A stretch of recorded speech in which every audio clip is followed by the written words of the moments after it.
Buatlah suaraku menaklukkan-Mu Tuhan. Harta kekayaan bagi-Mu ya Tuhanku, tiap waktu dan hariku memuji-Mu selamanya. Jadikan kehendak-Ku seturutkan firman-Mu. Jadikan hatiku kata-Mu ya Tuhanku. Ku mau jalan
Shalom saudara-saudara yang dikasihi Tuhan.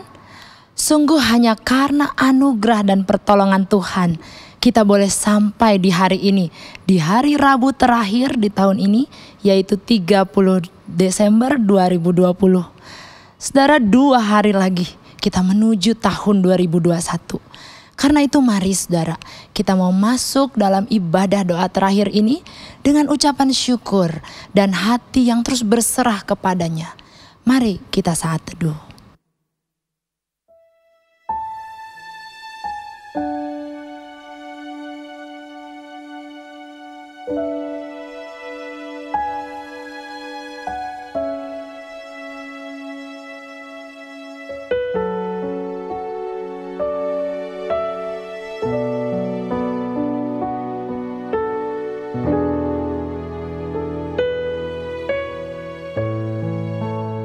Yesaya 41 ayat 10 menyatakan, "Janganlah takut, sebab aku menyertai engkau. Janganlah bimbang, sebab aku ini Allahmu. Aku akan meneguhkan, bahkan akan menolong engkau. Aku akan memegang engkau dengan tangan kananku yang membawa kemenangan. Sebab aku menyertai engkau." Itulah janji yang mari saudara kita imani bersama. Mari nyatakan.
Saudara, Allah Immanuel adalah Allah kita yang hebat.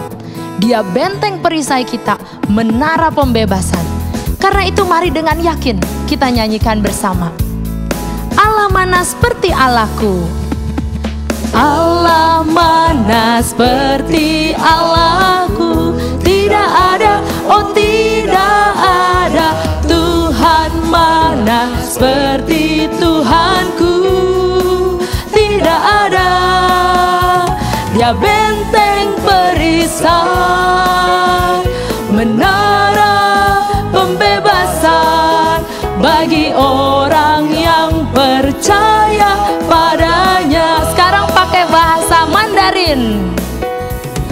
Allah mana seperti Allahku. Meyo meyo, oh meyo meyo.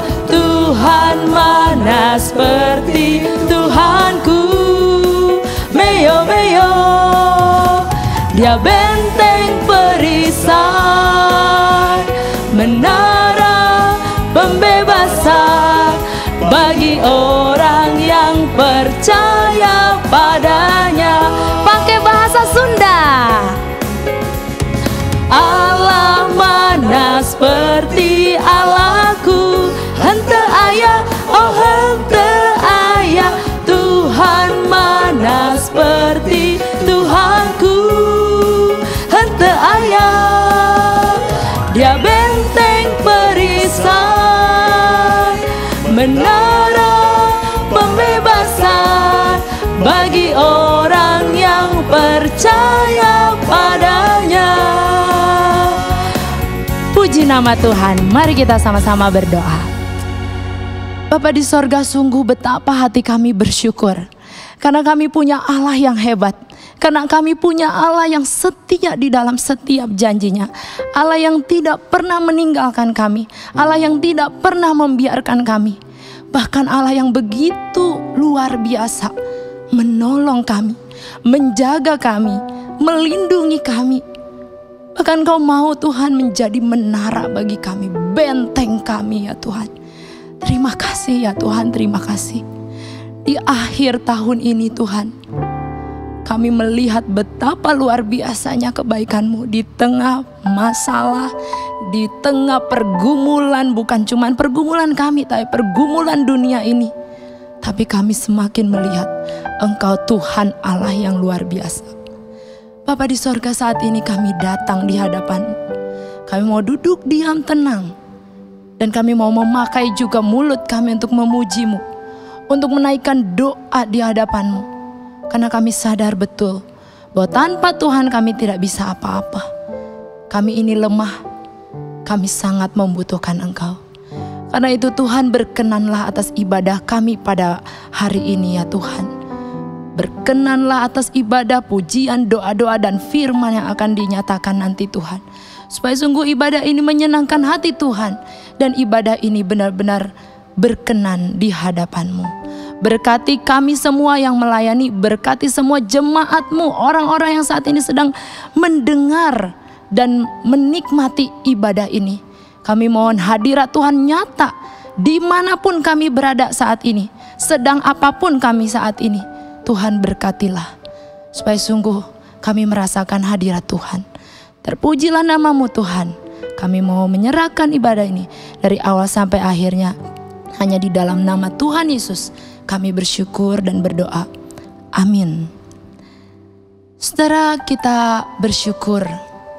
Dan saya juga tahu bahwa 1 tahun ini betapa banyaknya hal yang kita alami ya saudara ya. Tetapi saudara, saya ya bersyukur sekali, dan mari saudara, kita tetap percaya kepada Dia, Allah yang berkuasa, Allah yang berdaulat. Karena itu apapun saat ini yang kita alami, mari kita percaya kepada hatinya. Percayalah pada hatinya. Mungkinkah segalanya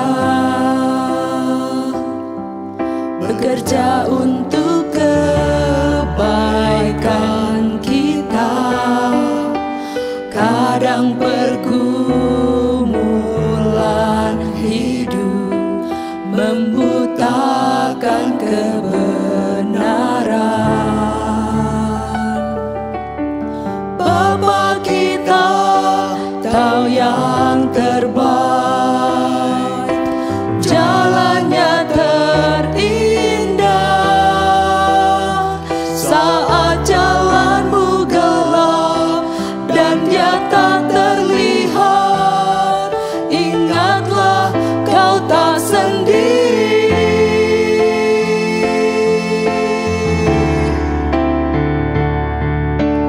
Hikmat Allah tak pernah salah,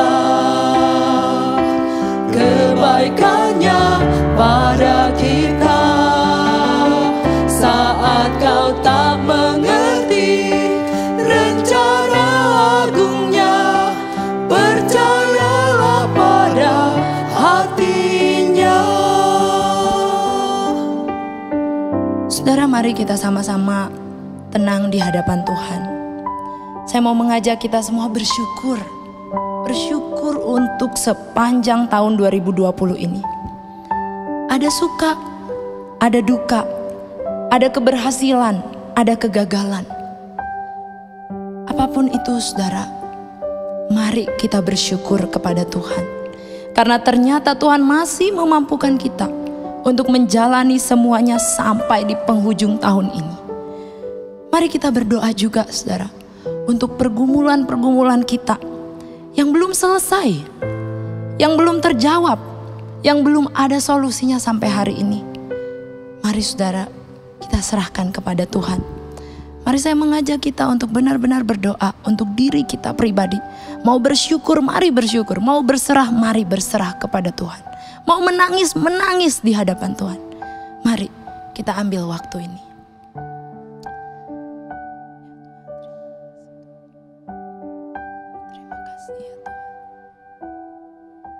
Semua kebaikan Tuhan, semua pertolongan demi pertolongan.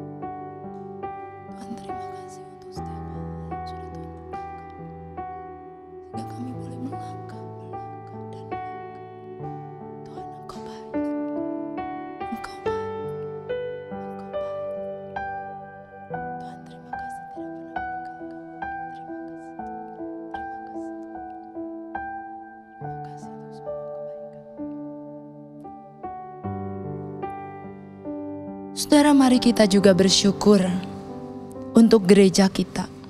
Saudara, saya yakin tidak mudah, baik gereja GIH Kim Tong ataupun gereja-gereja yang lain, yang dengan mendadak dan pasti kaget begitu ya, semua harus persiapan ibadah secara online. Semua acara-acara dilakukan secara online. Saudara, tetapi kita bersyukur sekali. Tuhan menolong, Tuhan memampukan, Tuhan menghadirkan orang-orang yang melalui keahlian-keahliannya di bidang IT, media, teknologi dan lain sebagainya. Kita bersyukur kita bisa menjalani ibadah selama 1 tahun ini walaupun lewat online. Kita bersyukur saudara ya. Dan mari kita juga terus berdoa supaya gereja ini terus Tuhan pakai untuk mempersiapkan segala sesuatunya, supaya walaupun melalui media teknologi, tetapi hal itu tetap membawa, menyatakan kasih Tuhan, firman Tuhan, dan berkatnya bagi setiap kita. Kita berdoa juga supaya Tuhan terus memakai GIH Kim Tong untuk menjadi berkat bagi banyak orang. Kita berdoa untuk para hamba Tuhan, penatua, diaken, pengurus, aktivis, supaya sama-sama memikirkan setiap acara untuk tahun depan khususnya ya, semuanya itu bisa menjadi berkat dan berkenan di hati Tuhan. Saya minta dengan kasih diaken Tanti untuk memimpin kita dalam doa, dan kita sama-sama mengaminkan doa ini. Mari kita berdoa. Tuhan Allah Bapa kami yang bertata dalam kerajaan surga, sungguh bersyukur sekali ya Tuhan, di tengah pandemi yang demikian lama ini, di tengah kesulitan yang kami hadapi bersama, gereja kami dapat menjadi berkat buat banyak orang melalui setiap media teknologi yang diselenggarakan, melalui ibadah virtual, baktian umum, persekutuan secara virtual, bahkan care group secara virtual yang dilakukan selama ini. Tuhan, biar Tuhan saja yang memakai setiap pelayan Tuhan yang setia Tuhan di tengah kesulitan ini, yang setia mau melayani Tuhan dalam bentuk apapun, setia untuk belajar lagi ya Tuhan dengan teknologi yang baru. Tuhan pakailah mereka selalu, dan Tuhan pakai mereka menjadi penyambung lidah Tuhan, penyalur berkat Tuhan, agar banyak Tuhan jemaat kami, orang-orang di negeri ini, di kota ini ya Tuhan, dapat merasakan kehadiran Tuhan, dapat merasakan penyertaan Tuhan walaupun dalam keadaan sulit, dapat mendengarkan suara Tuhan dan firman Tuhan selalu tersampaikan. Tuhan pakai ya Tuhan setiap penatua, setiap majelis, setiap hamba Tuhan ya Tuhan yang ada di gereja kami, yang memikirkan Tuhan bagaimana untuk mengembangkan gereja ini. Ya Tuhan, tolonglah kita Tuhan, mereka pakai ya Tuhan mereka Tuhan. Tuhan yang berikan hikmat kepada mereka, apa langkah-langkah yang harus dilakukan agar tetap Tuhan jemaat Tuhan ini dapat terpelihara secara kerohanian. Ya. Tuhan, tolong juga ya Tuhan untuk teknologi yang dipakai, biar Tuhan yang mau melancarkan semuanya. Tuhan pakai setiap pelayan-pelayan Tuhan di bidang teknologi ini yang begitu setia Tuhan setiap minggu untuk merekam setiap acara, untuk dapat menjalani Tuhan setiap acara yang harus Tuhan dilakukan secara virtual. Tuhan yang memberkati dan memakai mereka. Tuhan juga yang melindungi Tuhan setiap pelayan-pelayan Tuhan yang harus Tuhan untuk datang, Tuhan melayani, Tuhan dan merekam, Tuhan untuk keluar dari rumah. Tuhan yang mau jaga dan lindungi mereka semua. Terima kasih ya Tuhan, Tuhan yang berkati gereja kami selalu. Dalam nama Tuhan Yesus kami berdoa, amin. Saudara, ketika kita duduk diam tenang, mungkin ada banyak pertanyaan-pertanyaan yang membingungkan kita, saudara. Atau mungkin di depan tuh sepertinya gelap, saudara ya. Tetapi sekali lagi saya mengajak kita semua, hikmat Tuhan benar-benar tak terselami. Dia luar biasa, dan mari kita percaya terus kepada hatinya. Mari kita nyanyikan lagi pujian ini. Mungkinkah segalanya bekerja untuk kebaikan kita? Kadang pergumulan hidup membutakan kebenaran.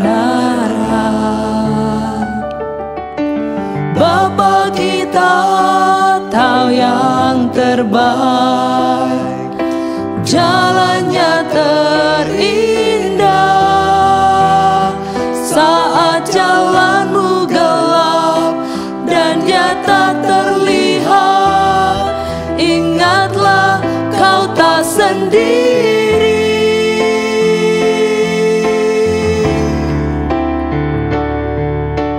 Hikmat Allah tak pernah salah, kebaikannya pada kita.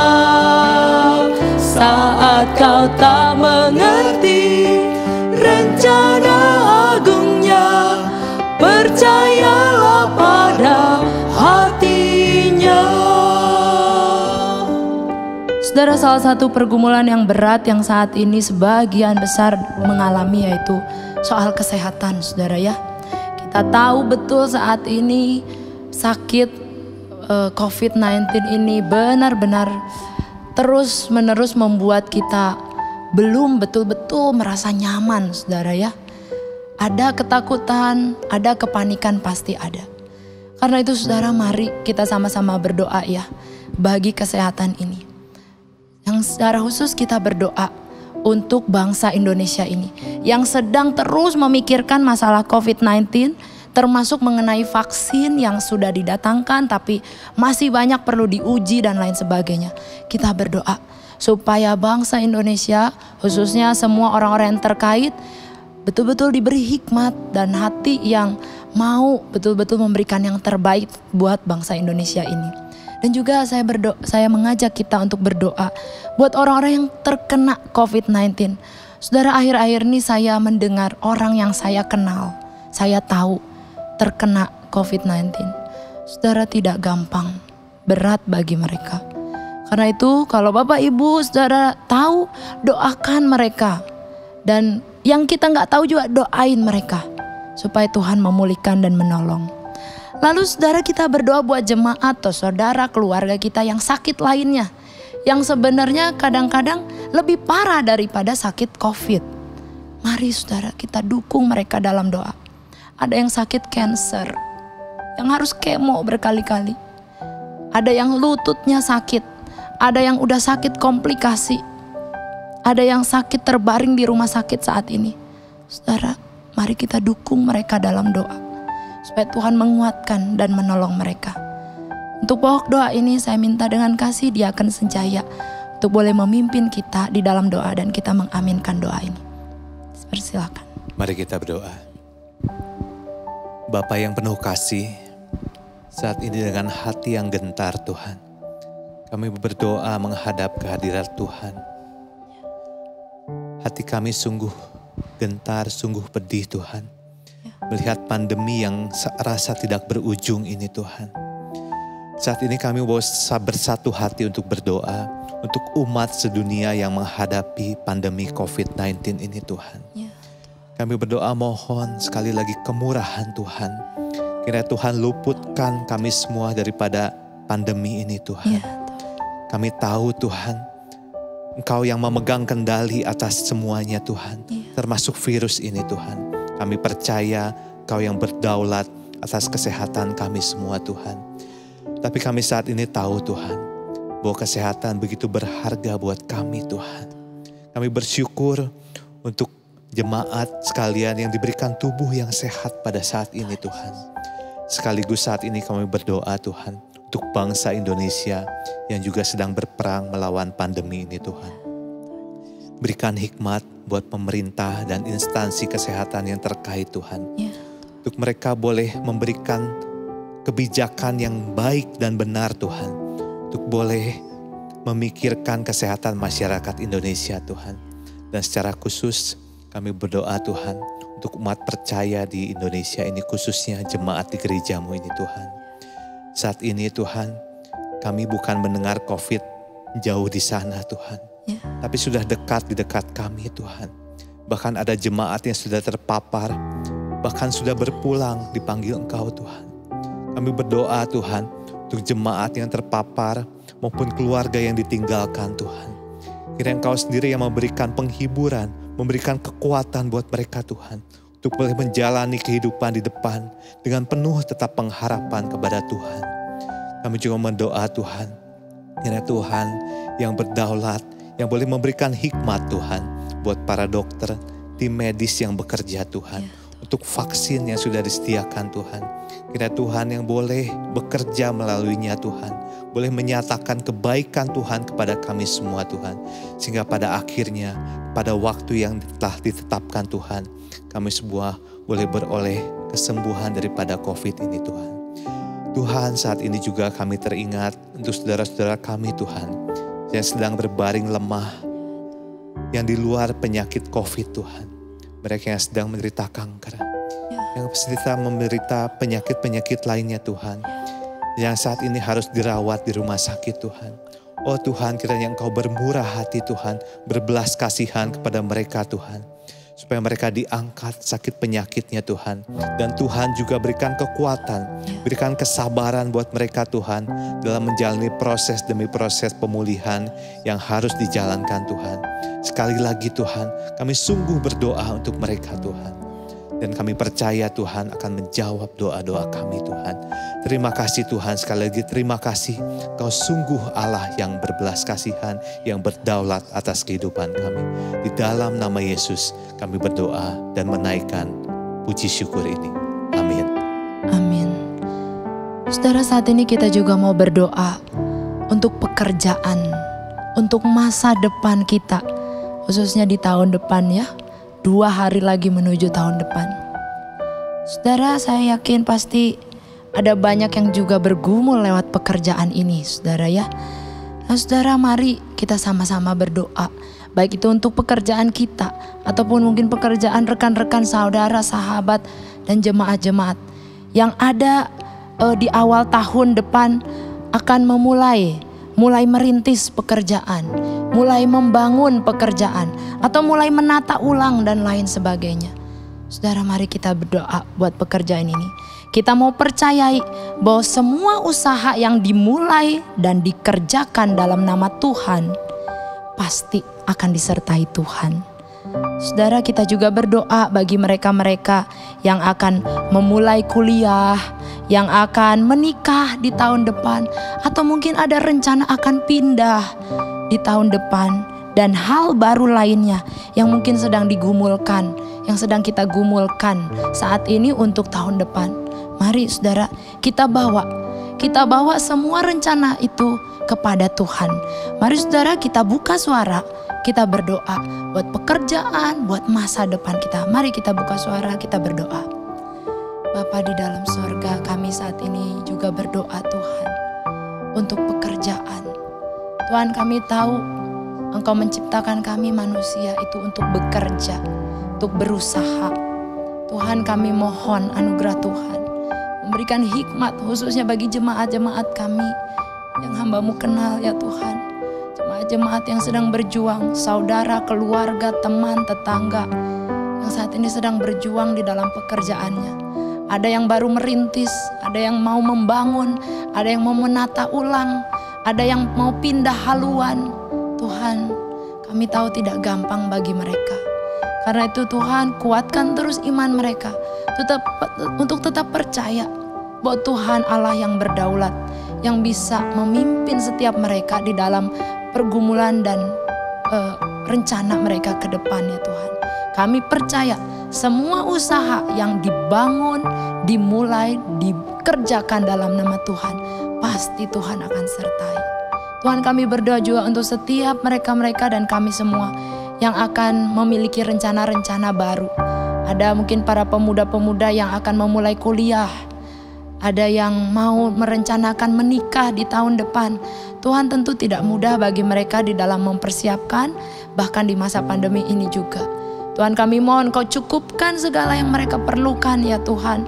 Kau sediakan segala yang mereka perlukan. Dan kami berdoa buat mereka yang mungkin ada rencana pindah, entah itu pindah rumah, pindah keluar kota, atau apapun rencana itu Tuhan. Kami juga mau menyerahkan ke dalam tangan Tuhan, supaya sungguh Tuhan yang memimpin semuanya ya Tuhan. Karena kami percaya Tuhan tidak pernah meninggalkan kami.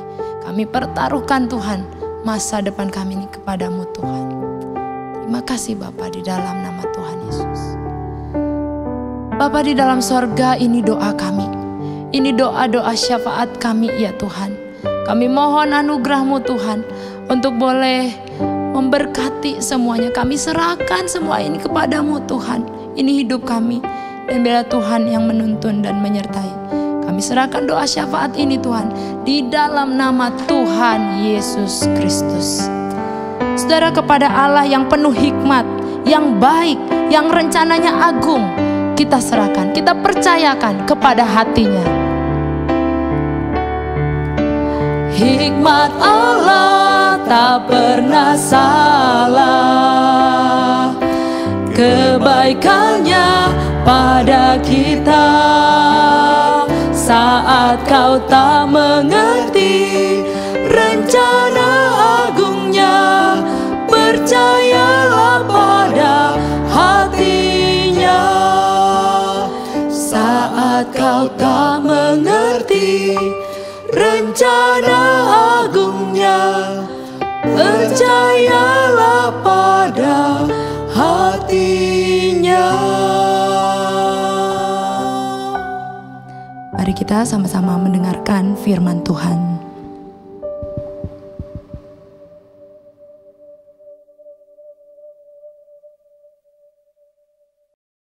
Shalom, Bapak Ibu yang terkasih di dalam Tuhan Yesus Kristus. Kita bersyukur oleh karena anugerah Tuhan, kita diberikan kesempatan kembali beribadah di dalam ibadah doa. Dan boleh dikata ini merupakan ibadah doa yang terakhir di tahun 2020. Dan kita melihat serta menyaksikan kebaikan, kemurahan hati Tuhan begitu nyata menyertai kita hingga saat ini. Mari sebelum kita akan bersama merenungkan kebenaran firman Tuhan, terlebih dahulu kita berdoa. Bapa di surga, kami bersyukur oleh karena kebaikan demi kebaikan Tuhan itu begitu nyata mengiring langkah hidup kami hingga saat ini. Sungguh Tuhan, kami ada oleh karena topangan daripada kemurahan hati Tuhan. Jika sebentar kami akan merenungkan kebenaran firman Tuhan, kiranya Tuhan terlebih dahulu menyentuh hati kami, memberikan kelembutan bagi hati kami, sehingga dengan hati yang siap kami membiarkan firman Tuhan tertanam di dalam hati kami, berbuah dan mengubah kehidupan kami. Berkati setiap kami yang mendengar firman, maupun juga hamba-Mu yang akan menyampaikan kebenaran firman, agar sungguh yang disampaikan semuanya itu berasal dari isi hati Tuhan, yang memberkati, yang membimbing, yang mengkoreksi dan mengarahkan serta memimpin hidup kami. Terima kasih Bapa di surga, kami berdoa, kami berserah, dan kami bersyukur di dalam nama Tuhan Yesus Kristus. Amin. Perenungan firman hari ini bertemakan Allah berkata, Aku beserta Anda, yang terambil dari Ulangan pasal yang ke-33 ayat yang ke-11 sampai ayat yang ke-17. Demikian bunyi sabda Tuhan. Dan Tuhan berbicara kepada Musa dengan berhadapan muka seperti seorang berbicara kepada temannya. Kemudian kembalilah ia ke perkemahan. Tetapi abdinya Yosua bin Nun, seorang yang masih muda, tidaklah meninggalkan kemah itu. Lalu berkatalah Musa kepada Tuhan, Memang engkau berfirman kepadaku, suruhlah bangsa ini berangkat. Tetapi engkau tidak memberitahukan kepadaku, siapa yang akan kau utus bersama-sama dengan aku. Namun demikian engkau berfirman, aku mengenal namamu dan juga engkau mendapat kasih karunia di hadapanku. Maka sekarang jika aku kiranya mendapat kasih karunia di hadapanmu, beritahukanlah kiranya jalanmu kepadaku, sehingga aku mengenal engkau, supaya aku tetap mendapat kasih karunia di hadapanmu. Ingatlah bahwa bangsa ini umatmu. Lalu ia berfirman, aku sendiri hendak membimbing engkau dan memberikan ketentraman kepadamu.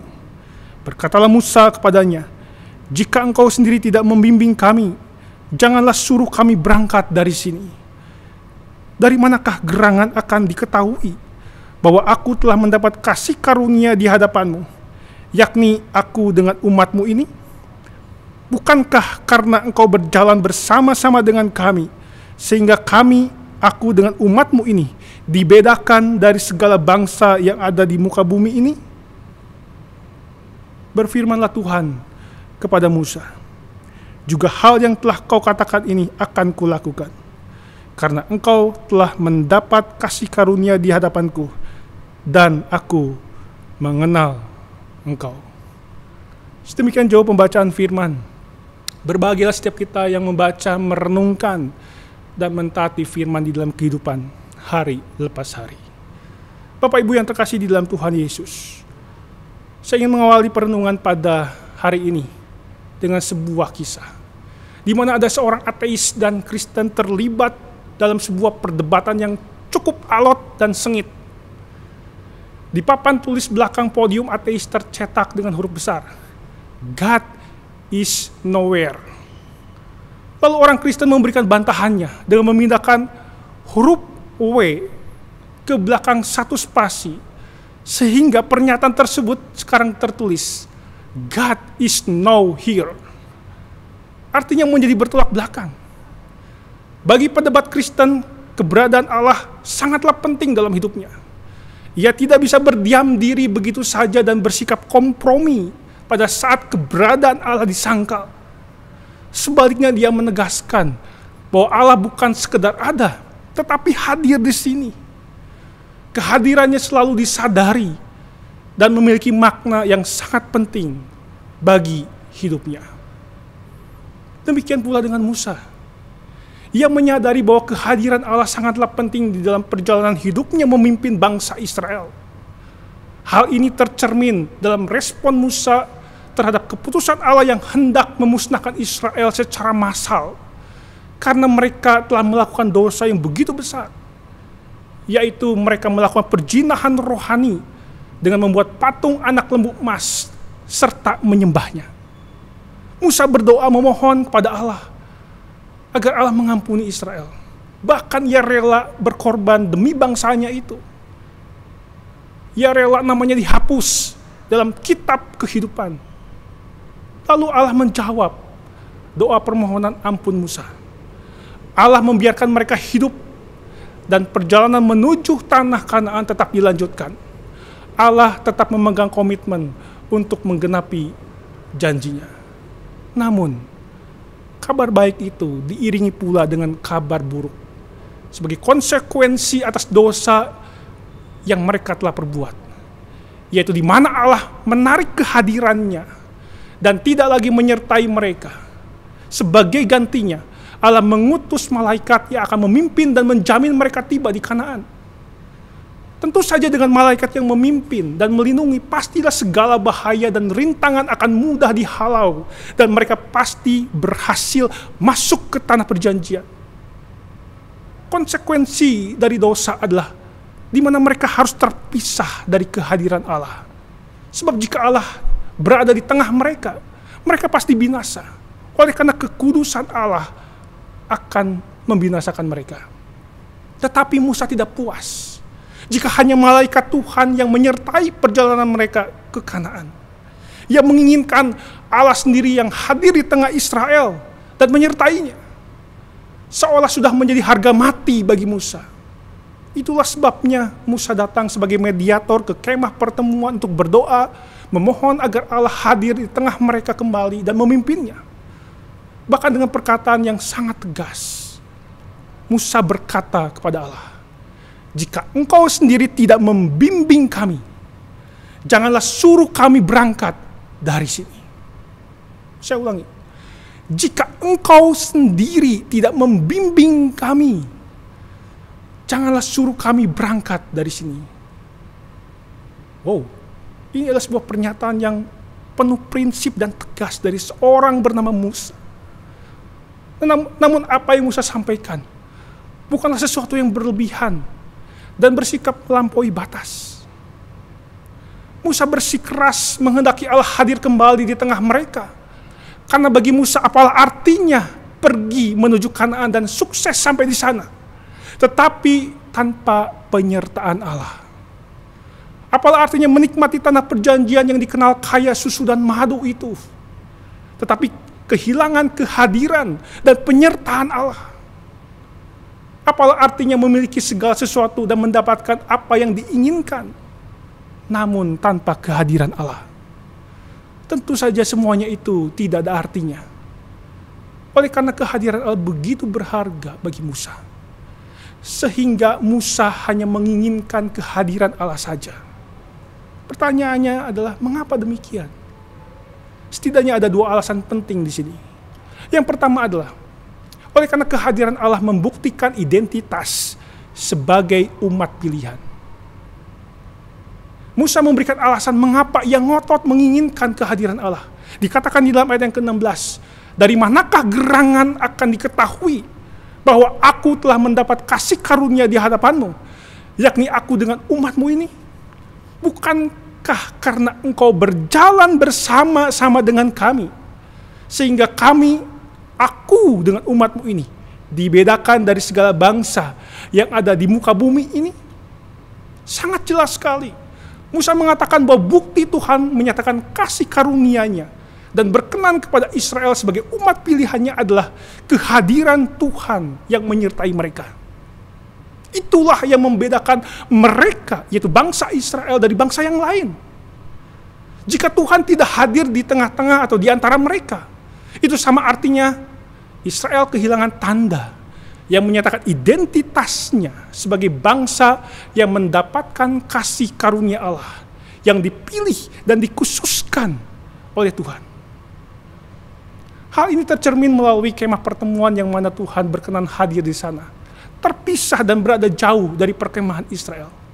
Jelas keadaan ini menunjukkan bahwa Israel sama saja dengan bangsa yang lain yang tidak mengenal Allah, di mana pada zaman itu tempat ibadah biasanya dibangun agak jauh dan terpisah dari kota. Bapak Ibu yang terkasih di dalam Tuhan Yesus Kristus, kehadiran Allah membuktikan identitas sebagai milik Allah. Seharusnya itulah yang terjadi pula dalam kehidupan kita sebagai orang percaya. Kita harus menyadari identitas kita sebagai umat pilihan Allah. Kita berkenan di hadapan Allah dan diadopsi sebagai anak-anaknya oleh karena kasih karunia-Nya. Dan buktinya adalah Allah hadir dalam kehidupan kita dan selalu bersama dengan kita. Seperti janji yang Tuhan Yesus katakan bahwa Ia akan menyertai kehidupan kita sampai selama-lamanya, yaitu melalui kehadiran Roh Kudus yang tinggal dalam diri kita secara permanen. Inilah yang membuat kita berbeda dari orang lain. Kita berbeda bukan karena apa yang kita lakukan, melainkan karena apa yang Tuhan lakukan di dalam dan melalui kita. Perbedaan itu begitu jelas dan dapat disaksikan oleh orang lain yang menyaksikannya. Kita meraih kesuksesan bukan karena kita mampu dan hebat, tetapi karena Tuhan yang hadir di dalam kehidupan kita, yang memampukan kita melakukan apa yang sebenarnya kita tidak sanggup melakukannya. Kita mengalami perubahan karakter semakin serupa dengan Kristus, bukan semata-mata karena kita bisa mengubah diri kita dengan kekuatan kita. Kan Allah yang hadir dan mengubah kehidupan kita, walau lambat tapi pasti. Kita memiliki etos kerja yang baik, kita rajin, kita jujur, penuh dengan integritas, semata-mata oleh karena Allah hadir di dalam kehidupan kita. Ketika kita diperhadapkan dengan tantangan hidup yang tidak mudah, persoalan yang silih berganti menghantam kehidupan kita, namun kita tetap kokoh, kita tetap bisa bertahan, bahkan kita bisa tenang dan merasakan damai sejahtera. Dan tidak hanya itu, kita tidak kehilangan alasan untuk bersyukur kepada Allah, semata-mata bukan karena kita mampu menghadapinya. Bukan semata-mata kita bisa bersikap demikian dengan kekuatan kita, tetapi oleh karena Allah hadir menopang kita, menyanggupkan kita mengambil pilihan seperti demikian. Dengan kata lain, seharusnya orang lain mengenali kita sebagai orang percaya, mendapat kasih karunia di dalam Kristus, karena mereka menyaksikan dengan sangat jelas bagaimana Allah hadir dan menyertai kehidupan kita. Pendek kata, hidup yang kita jalani sebagai orang percaya adalah sebuah kehidupan yang seharusnya mencerminkan penyertaan dan kehadiran Allah. Betapa berharganya kehadiran Allah dalam hidup kita sebagai bukti bahwa kita adalah umat Allah yang telah ditebus dan mendapatkan kasih karunia-Nya. Alasan yang kedua adalah Karena kehadiran Allah memberikan keteduhan hati. Musa menginginkan kehadiran Allah dan Allah mengabulkannya. Dikatakan di dalam ayat yang ke-14, aku sendiri hendak membimbing engkau dan memberikan ketentraman kepadamu. Namun Musa tidak ingin hanya dirinya saja yang disertai Tuhan. Ia ingin Tuhan pun menyertai Israel kembali. Musa mengingatkan bahwa mereka adalah umat yang telah Allah pilih. Bapak Ibu yang terkasih dalam Tuhan Yesus, apa yang menjadi kerinduan Musa akhirnya dijawab oleh Tuhan. Dan Tuhan pun memenuhi permintaan Musa. Dikatakan di dalam ayat yang ke-17, aku akan melakukan apa yang engkau minta. Itu berarti Allah akan hadir kembali menyertai Israel. Dan mereka kembali akan dibimbing dan mengalami keteduhan hati. Sebagaimana yang Allah katakan, kehadirannya dan ketentraman atau keteduhan hati merupakan dua hal yang tidak dapat terpisah. Bak mata uang logam dengan kedua sisinya. Itulah yang membuat Musa sangat menginginkan kehadiran Allah. Sebab kehadirannya itu mendatangkan keteduhan buat hatinya dan umatnya. Mengapa bisa demikian? Karena di sana ada 3 berkat kehadiran Allah. Yang pertama adalah ada direction. Ada arahan, ada pimpinan yang jelas menuju tujuan. Bapak Ibu yang terkasih dalam Tuhan Yesus, bagaimana yang kita ketahui, Allah hadir di dalam rupa tiang awan dan tiang api untuk menuntut Israel menuju tanah perjanjian. Tentu saja tuntunan Allah tidak mungkin salah, sehingga mereka menjadi tersesat. Itulah sebabnya Musa pernah berkata, beritahukanlah kiranya jalanmu kepadaku. Artinya apa? Musa bergantung penuh kepada pimpinan Allah untuk membawa umatnya menuju tanah perjanjian atau tanah Kanaan itu. Pimpinan Allah tidak mungkin salah, pasti tepat, pasti benar, dan tidak mungkin menyesatkan. Itulah yang ada di dalam benak Musa, sehingga dia meminta dan memohon agar Tuhan kembali memimpin Israel. Bapak Ibu yang terkasih di dalam Tuhan Yesus, di zaman now yang kita hidupi saat ini, semuanya serba canggih, bukan? Seiring dengan kemajuan teknologi. Salah satu produk adalah adanya teknologi GPS.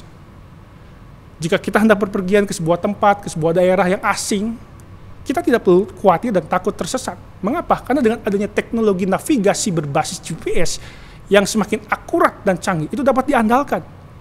Kita bisa menggunakan Google Maps, Waze, dan lain sebagainya. Semuanya menjadi serba mudah untuk membawa kita ke tempat tujuan. Kita tinggal mengikuti setiap petunjuknya, setiap arahannya, baik melalui secara suara maupun juga secara gambar. Bahkan tidak hanya itu, di dalam alat tersebut, di dalam aplikasi tersebut tersaji dengan begitu lengkap, di mana kita bisa mengetahui keadaan jalan yang akan kita lewati, apakah macet, apakah lancar, apakah satu arah atau 2 arah. Serta tidak hanya itu, kita pun akan mendapatkan informasi posisi kita ada di mana, dan berapa jauh lagi kita akan mencapai tujuan. Intinya adalah semuanya menjadi serba mudah dan memudahkan kita menuju tempat tujuan tersebut. Terlebih lagi ketika kita berjalan di dalam penyertaan Allah. Di sana ada kepastian sampai tujuan. Hal itulah yang membuat hati kita menjadi teduh dan tenang. Sebab tuntunan Allah tidak mungkin salah. Secanggih apapun, GPS bisa salah dan tidaklah sempurna. Tetapi tidak dengan Allah. Pimpinannya merupakan GPS yang sempurna. Ia akan mengarahkan hidup kita sesuai dengan rencana dan tujuannya yang sempurna. Dan itu pasti benar dan tidak mungkin kita tersesat. Pertanyaannya adalah, apakah kita mempercayakan hidup kepada tuntunan Allah sebagai GPS yang menuntun arah hidup kita melalui kebenaran firman-Nya? Atau jangan-jangan selama ini justru kita lebih mengandalkan logika kita, ambisi kita, keinginan kita, yang semuanya mungkin salah menuntun langkah hidup kita. Itulah sebabnya mengapa Musa meminta Tuhan hadir, menyertai langkah umatnya menuju tujuan. Karena hanya pimpinan Tuhan yang benar. Tuhan tidak mungkin menuntun ke tempat yang salah. Yang kedua adalah oleh karena di sana ada protection. Pasti aman dari bahaya. Allah tidak hanya hadir berjalan di depan, tetapi menempatkan diri di tengah umatnya untuk memberikan proteksi atau perlindungan. Israel tidak dapat melewati semua tantangan dan bahaya selama menempuh perjalanan, jika bukan karena Allah yang melindungi mereka. Kehadirannya lah yang memampukan Israel dapat melewati Laut Merah dengan cara yang paling ajaib, sehingga mereka terbebas dari kejaran Firaun dengan tentaranya. Demikian juga kehadiran Allah lah yang memberikan perlindungan dari setiap musuh yang hendak membinasakan mereka, yang mungkin mustahil dikalahkan dengan mengandalkan kekuatan yang ada pada mereka. Kehadirannya berupa tiang awan dan tiang api, melindungi Israel dari panas dan dingin. Dengan kata lain, bersama Tuhan pasti aman. Itulah yang membuat mereka teduh dan tenang di tengah badai tantangan, sehebat apapun. Dan Musa menyadari betul akan ketidakmampuannya berjalan sendiri memimpin Israel. Tanpa intervensi Allah dan kuasanya, serta hikmatnya, mustahil ia dapat memimpin Israel keluar dari tanah perbudakan di Mesir dan sampai menuju Kanaan. Itulah sebabnya ia rindu dan merindukan kehadiran Allah untuk menuntun dan melindungi langkahnya. Demikian pula seharusnya kerinduan kita akan kehadiran Allah, karena kita menyadari akan ketidakberdayaan kita tatkala kita menghadapi kehidupan yang tidak mudah. Kita butuh perlindungan dari Tuhan.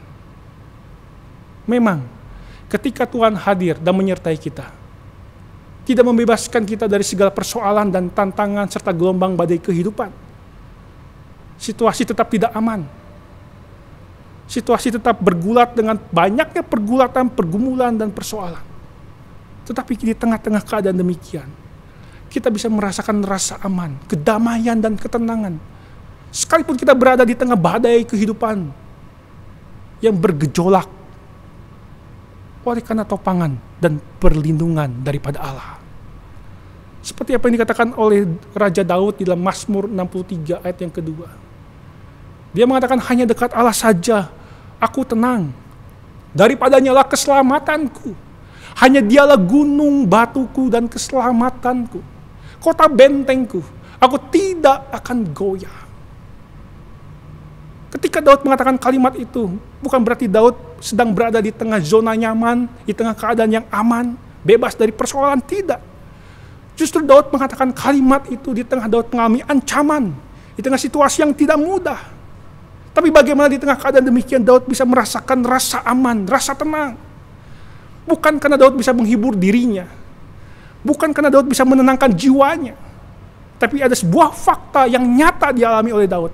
Bagaimana Tuhan menjadi kota benteng, di mana Tuhan menjadi gunung batu keselamatan, yang menopang, yang melindungi dirinya. Itulah yang membuat Daud mengalami rasa aman, yaitu ketika ia berada dalam naungan Tuhan. Bapak Ibu yang terkasih dalam Tuhan Yesus, dengan kata lain, betapa berharganya kehadiran Tuhan dalam kehidupan kita. Karena ketika Tuhan hadir, itulah yang akan menyanggupkan kita menghadapi apapun, sekalipun kita berada di tengah situasi yang tidak ideal. Kita merasakan rasa aman. Ada seorang anak kecil berusia 2 tahun, dia sedang belajar renang. Suatu kali ayahnya menyuruh ia meloncat ke dalam air yang berkedalaman 1,5 meter. Ayahnya ada di dalam kolam itu dan siap menangkapnya. Tentu saja kolam dengan kedalaman 1,5 meter bukanlah tempat yang aman bagi seorang anak berusia 2 tahun. Tapi keberadaan sang ayah yang mengasihinya, yang siap untuk menangkapnya, itulah yang membuat anak itu merasa aman. Dia melompat ke kolam itu, karena di sana ada ayahnya. Demikian juga selama kita ada di dalam kehadiran Tuhan, selama kita ada di dalam penyertaan Tuhan, itulah yang akan membuat kita merasakan yang namanya rasa aman. Sekalipun kita berada di tengah situasi, keadaan yang tidak ideal. Yang ketiga adalah berkat apa yang kita peroleh ketika kita berada di dalam hadirat Tuhan, kehadiran Tuhan. Di sana ada satisfaction, ada kepuasan. Musa merindukan kehadiran Allah karena ada kepuasan di sana. Tidak ada yang dapat memuaskan jiwanya selain ketika berada dalam hadirat Allah. Itulah sebabnya Musa menolak untuk berangkat jika Allah tidak hadir. Sebab baginya lebih baik di padang gurun bersama Allah daripada di Kanaan tanpa kehadiran Allah. Di tempat manapun dan apapun yang bisa ia miliki yang menurut orang berharga, jika tanpa Allah, semuanya menjadi tidak ada artinya. Sebab di sana tidak ada kepuasan yang sejati. Itulah sebabnya kalau kita melihat di dalam teks tersebut di mana Musa datang kepada Allah, menghadap Allah di kemah pertemuan, semata-mata bukan karena ia sedang mengejar berkat yang Allah bisa berikan kepadanya. Puas dengan malaikat yang Allah kirim untuk memberikan jaminan bahwa Israel akan sampai ke tanah perjanjian. Namun oleh karena kehadiran Allah itu sendiri, itulah yang Musa kejar. Bahkan dengan lantang ia mengutarakan permintaannya yang berasal dari lubuk hatinya yang paling dalam, yang haus akan Allah. Di dalam ayat yang ke-18, perlihatkanlah kiranya kemuliaan-Mu kepadaku. Wow, ini adalah sebuah permohonan yang sangat beresiko. Melihat Allah secara langsung sama dengan berdiri di sebelah matahari.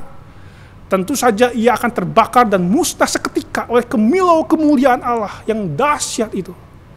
Itulah sebabnya Tuhan mengingatkan Musa, engkau tidak tahan memandang wajahku, sebab tidak ada orang yang memandang aku dapat hidup. Namun hal itu tidak membuat Musa menjadi ciut dan menarik permintaannya. Kerinduannya yang begitu besar tidak pernah bisa dibatalkan oleh apapun. Ia tetap ingin menikmati kemuliaan Allah lebih dekat lagi dan mengenalnya lebih dalam lagi. Apapun itu resikonya. Bagi Musa, yang terutama adalah wajah Tuhan dan bukan tangannya. Pemberinya dan bukan pemberiannya. Sebab hanya Tuhan yang dapat memuaskan jiwanya. Seperti apa yang pernah dikatakan oleh Blaise Pascal, seorang ahli matematika dan filsuf Prancis terkemuka, yang pernah mengatakan kalimat yang populer yang tidak asing di telinga kita. Dikatakan ada sebuah lubang kosong, ciptaan Allah di dalam diri setiap manusia yang hanya bisa diisi, dipuaskan oleh Yesus Kristus. Demikian juga seorang bapak gereja bernama Agustinus. Dia pernah mengatakan, engkau telah menciptakan kami untuk dirimu. Karena itu hati kami terus gelisah hingga menemukan tempat perhentian dalam engkau. Bapak Ibu yang terkasih dalam Tuhan Yesus, tidak ada yang bisa memuaskan jiwa kita selain ketika kita ada di dalam Tuhan, menikmati hadiratnya yang begitu luar biasa itu. Itulah yang sanggup memberikan ketenangan, kedamaian, dan kepuasan buat jiwa kita. Bapak Ibu yang terkasih di dalam Tuhan Yesus, apakah setiap kita sudah menikmati kepuasan yang seperti demikian? Saya yakin ketika kita pernah mengalami kepuasan yang hanya bisa ditemukan di dalam hadirat Allah, maka kita akan bersikap seperti anak saya yang waktu itu berusia 2 tahun.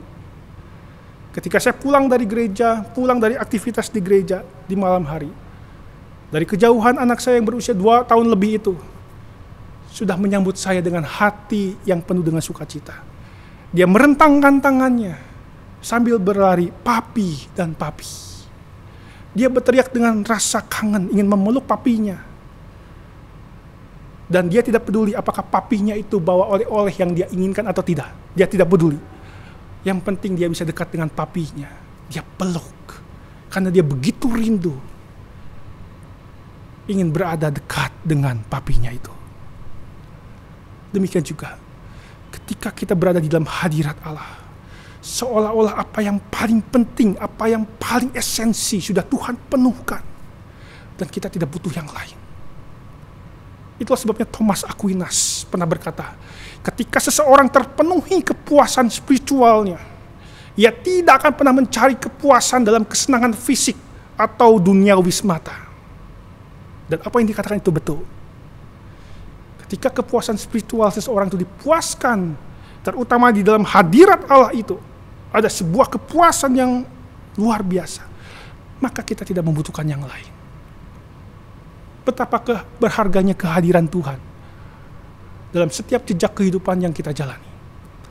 Tidak ada yang lebih berharga selain daripada kehadiran Allah dalam setiap detik, setiap jengkal dalam perjalanan kehidupan kita. Selama Tuhan hadir, menyertai kita, selama itulah yang membuat kita optimis dalam melangkah ke depan. Saat ini kita sudah berada di penghujung tahun 2020. Dan kita ketahui semua, tahun ini adalah tahun yang berbeda dari tahun-tahun sebelumnya.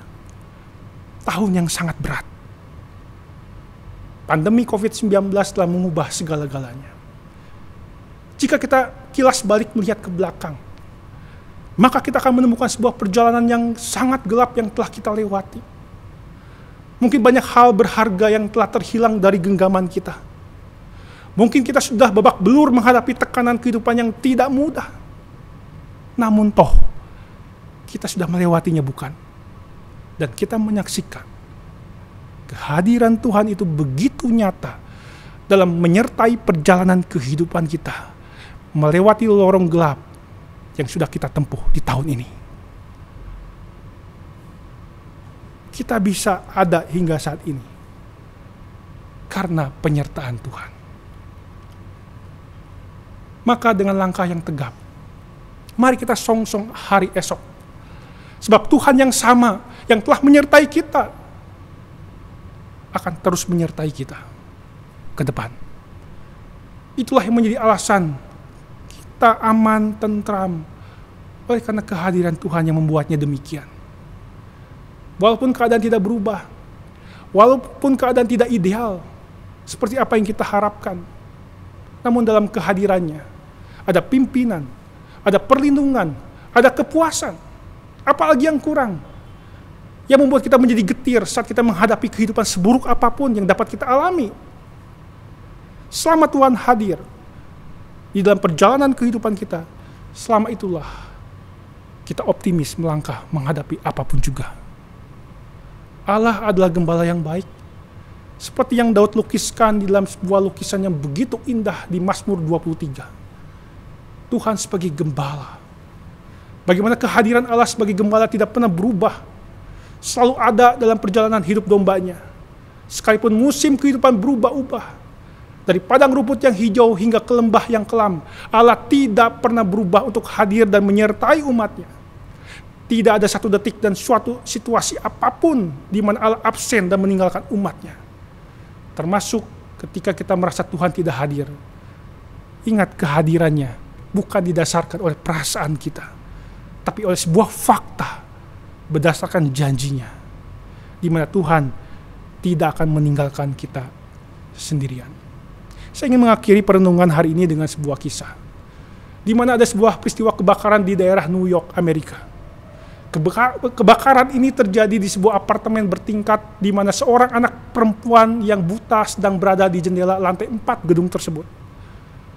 Sayangnya keadaan yang tidak memungkinkan memaksa anak itu harus segera melompat ke bawah, agar dia bisa selamat dari kobaran api yang siap membakar dirinya itu. Para petugas pemadam kebakaran datang dengan sebuah jaring raksasa dan menyuruh anak tersebut untuk segera melompat ke jaring tersebut. Tapi anak ini tidak bisa melihatnya karena dia seorang yang buta. Dia tidak percaya diri untuk terjun langsung. Anak ini hanya bisa berdiam di pinggir jendela, di mana api mulai merambat di sekitarnya. Tiba-tiba ayah dari anak itu tiba di bawah, dan langsung dia berteriak kepada anaknya. Ia mengatakan bahwa ia ada di bawah sana menunggu sang anak melompat. Saat itu adalah saat yang paling tidak masuk akal bagi seorang anak buta untuk melompat. Namun akhirnya dia melompat juga. Dengan tenang ia melompat dan tiba di jaring tanpa terluka sedikit pun.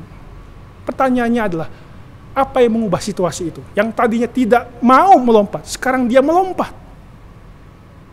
Apa yang mengubah sehingga anak itu mengambil keputusan untuk melompat, sekalipun dia tidak bisa melihat jaringnya itu? Alasannya hanya satu, karena dia mendengar suara dari ayahnya yang mencintai dia. Suara yang ia bisa percayai sepenuhnya. Suara yang memberikan ketenangan. Suara ayahnya selalu ingin yang terbaik buat dirinya. Dan dia sadar dan dia yakin pasti aman untuk melompat. Bapak Ibu yang terkasih dalam Tuhan Yesus, demikian pula mari kita buka telinga kita dan seiramakan irama frekuensi denyut hati kita dengan hati Tuhan. Maka di sanalah kita akan mendengar suara dari Sang Gembala yang baik itu berkata dengan tegas, "Aku beserta kamu." Suara yang melegakan jiwa dan menenteramkan hati. Suara yang memberikan kepastian akan hari esok yang pasti. Suara yang penuh kehangatan dan cinta kasih dari pribadi yang paling tulus mengasihi kita. Suara yang membuat kita optimis untuk melangkah menghadapi hidup yang tidak pernah kita ketahui apa yang akan terjadi di depan kita. Suara yang penuh komitmen dari Allah yang tidak akan pernah meninggalkan kita satu detik pun dan di dalam keadaan apapun juga. Suara yang seharusnya terus kita dengar di dalam sepanjang langkah hidup kita. Kiranya kita terus mendengar suara itu. Sekalipun dunia tambah bising oleh karena banyaknya persoalan, kita tidak pernah kehilangan untuk berfokus mendengar suara Tuhan. Suara Sang Gembala yang berkata kepada setiap kita, "Aku beserta kamu." Kiranya Tuhan menolong setiap kita. Amin. Mari kita berdoa. Bapa di surga, kami bersyukur untuk firman-Mu yang boleh mengingatkan kami. Tidak ada yang lebih berharga selain daripada kehadiran Tuhan. Selain daripada sebuah kepastian di mana Tuhan akan menyertai langkah hidup kami. Itulah yang membuat kami aman dan nyaman sekalipun kami diperhadapkan dengan kehidupan yang berubah-ubah. Yang kadang-kala justru yang terjadi adalah keadaan yang tidak pernah kami harapkan. Tapi kami bersyukur Tuhan. Kami punya Tuhan yang tidak pernah berubah. Tuhan yang berjanji tidak akan pernah meninggalkan kami. Tuhan yang berjanji akan selalu hadir dalam setiap langkah kehadiran hidup kami. Yang memberikan kami kenyamanan, rasa aman, perlindungan, kepuasan, dan juga arahan tuntunan yang tidak mungkin salah. Tuhan, tolonglah kami agar kami semakin peka dengan kehadiran Tuhan. Tuhan, tolonglah kami agar telinga kami tetap berfokus kepada suara Engkau, Sang Gembala, yang berkata, "Aku menyertai-Mu. Aku tidak akan meninggalkan-Mu. Aku selalu ada bersama dengan-Mu." Itulah suara yang kami rindukan. Suara yang sanggup melegakan jiwa dan menenteramkan hati kami. Kiranya di dalam sepanjang perjalanan hidup kami belajar Tuhan untuk mengandalkan Engkau, untuk membiarkan Engkau yang memimpin langkah hidup kami, menjadikan Engkau sebagai yang terutama, segala-galanya lebih daripada apapun, sebab hanya Engkau yang sanggup memberikan jaminan yang pasti akan hari esok. Terima kasih Bapa di surga, berkati setiap jemaat-Mu. Jika ada yang sedang getir, sedang mengalami keputusasaan oleh karena beban berat kehidupan yang tidak mudah, kiranya Engkau terus berbicara, sehingga suara Gembala itu jelas didengar oleh mereka, bahwa Tuhan menyertai mereka. Tuhan tidak pernah meninggalkan satu detik pun. Terima kasih Bapa di surga. Kami berdoa, berserah dan bersyukur di dalam nama Tuhan Yesus Kristus. Amin. Saudara, tahun depan pasti akan ada banyak hal yang terjadi ya saudara ya. Tetapi mari, dengan firman Tuhan yang sudah meneguhkan kita, dan firman Tuhan juga yang meyakinkan kita bahwa Tuhan kita adalah Tuhan yang berkuasa, yang akan mengatur segala sesuatunya. Karena itu dengan yakin saudara, kita akhiri ibadah kita dengan percaya, aku tahu Tuhan menguasai hari esokku.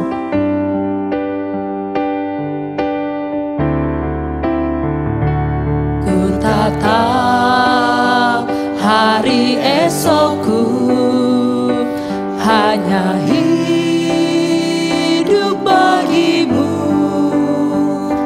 Ku tak tahu esok terangkah ataukah hari gelap. Ku tak khawatir hari esok, karena ku tahu janjinya. Kini ku berserah penuh, karena Dia Maha tahu. Banyak hal yang akan terjadi dalam hidupku ini. Ku tahu siapa yang berkuasa mengatur semua. Banyak hal yang akan terjadi. Banyak hal yang akan terjadi dalam hidupku ini. Ku tahu siapa yang berkuasa mengatur semuanya.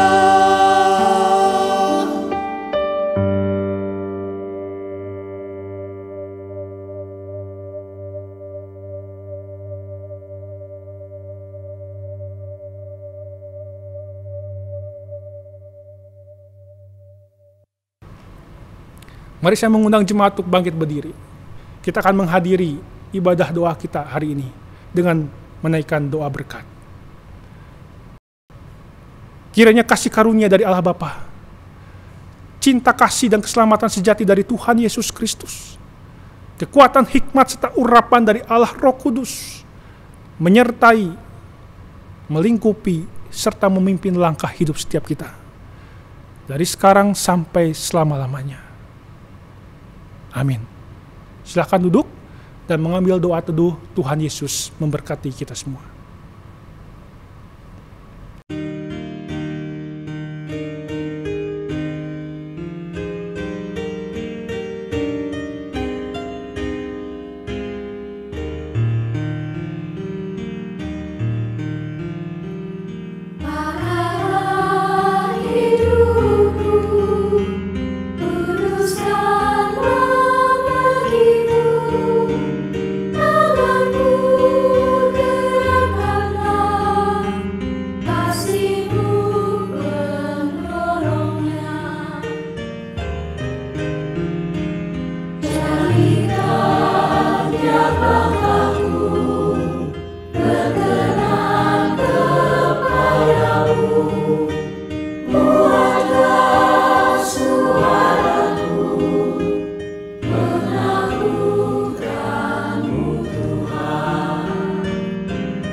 Waktu dan hariku